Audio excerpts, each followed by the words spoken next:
I'm the Wolf Witch, and this is Money Shadow Work. I'm going to be looking down at my journal a lot, so I'm sorry if that bothers you, but I don't care enough to edit this. So burp. So I just want to preface this by saying it's a quick exercise. So grab a piece of paper, grab a pencil or a pen, and maybe something to drink and keep yourself entertained with. It is not a fixer-upper. It's not gonna magically make all your problems disappear, but it's just a piece of self-reflection for your relationship with money. It's important to be honest, it's important to be forgiving, and it's important to be not judgmental. I think forgiving is a big one. I feel like a lot of people, I don't know, maybe you made a financial blunder, or you gave a lot of your money to one of those scam programs that are like, we can help you make $1 million in 3 months, you know, and then you're like, well, I just ended up losing more money giving it to that program. So just be forgiving. We all make mistakes, and yeah, try not to resent yourself for it. And then just a disclaimer, I am not a master. I'm not claiming to have any answers. So this is just an exercise for shadow work that I hope helps you. Yeah, so an unhealthy versus a healthy relationship with money. These are some examples. They are not the end all be all or by any means a comprehensive list. An unhealthy relationship with money can look like impulse shopping.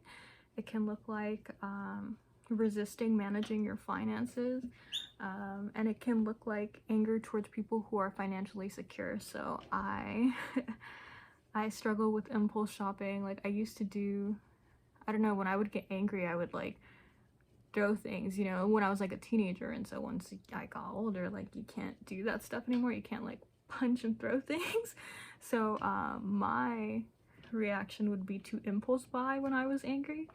So maybe, you know, analyzing like when the impulse hits, why it hits, what's triggering that, where it stems from that you feel the need to like spend your money all at once. Number 2, resisting managing your finances.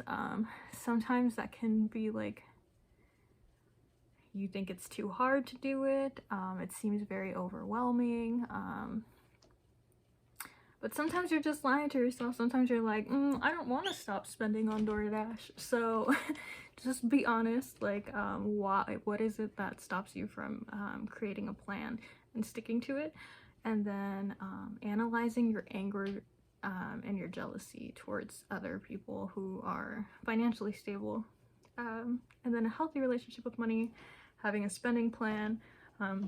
Excuse me, and there are plenty of videos and articles and whatnot, books on how to create one and what can be helpful for you.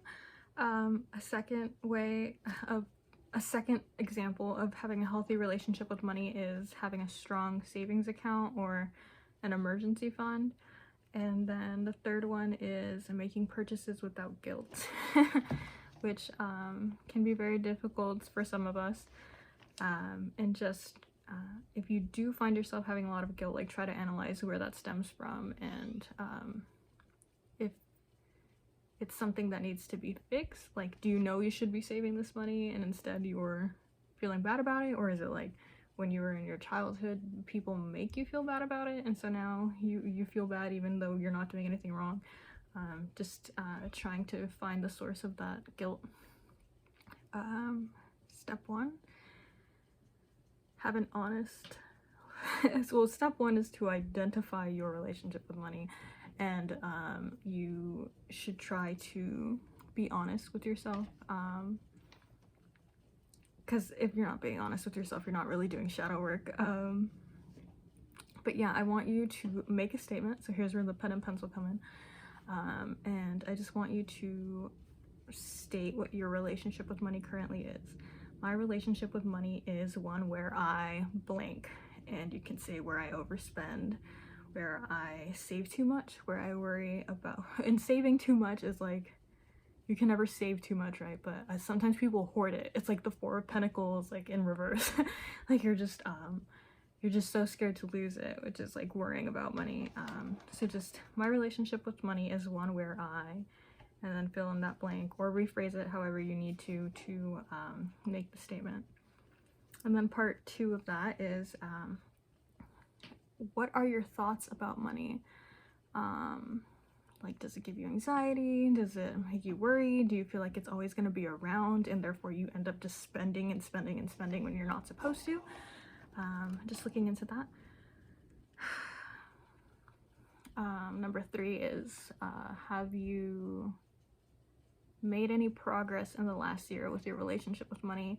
And if not, why not? And if so, how so?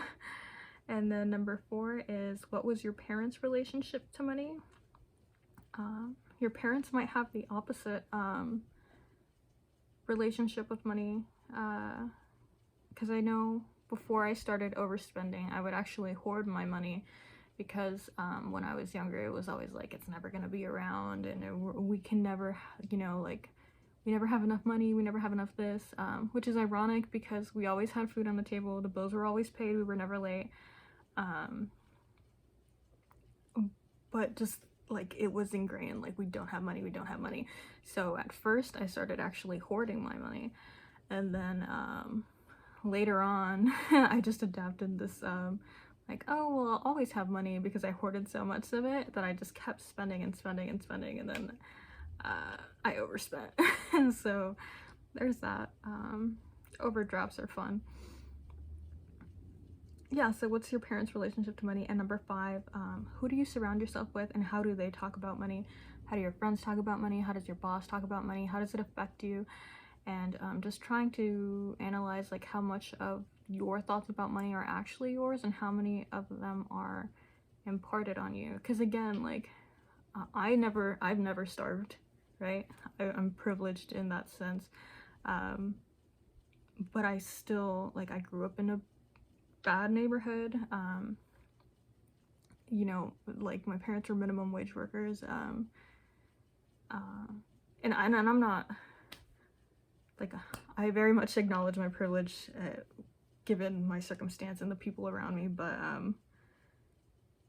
but it's weird because I technically didn't suffer, you know what I mean? Like we were never evicted, I never had to like go a day without eating a meal, but it was still in my mind that like, you're poor, you're poor, you're poor, and it's because everybody around me, and technically we were poor, but I just never suffered. I don't know if that makes any sense.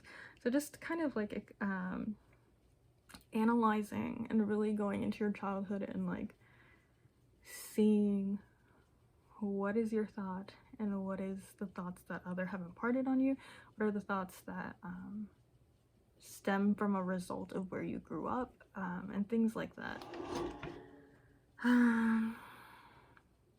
Step 2, identify how you want your relationship with money to be. So then again, we're step 2, part 1. We're gonna make a statement, and it's gonna be, I want my relationship with money to look like blank, and then you can fill it in, or you can rephrase it however you need to.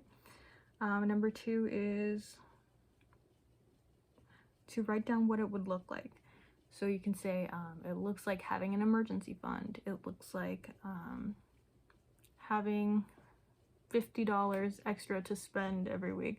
I don't know what it looks like to you or what your budget is or how much you make, but yeah.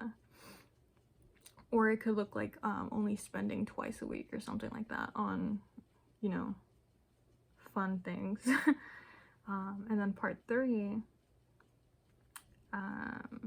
have solid goals. So these are like, you know, you can say, oh, I want to have a savings, like I want to have a good savings account.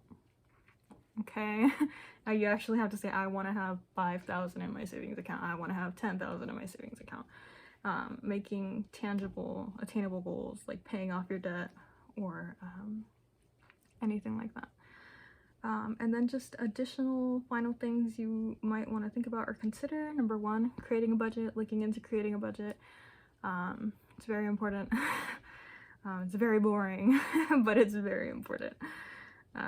Number 2, consider spending below your means. Just because you can spend an extra $300 a week, does that mean you should keep spending an extra $300 a week? Probably not. And then number 3, to pay yourself first. So yeah, before you do any spending, put apart like a certain number into your savings account, and then that's the actual number that you have to spend if you choose to do so. So I hope that was helpful. Again, it's just an exercise, but you guys can always delve in more. There's plenty of resources online. I hope that was helpful. I'll see you in the next one.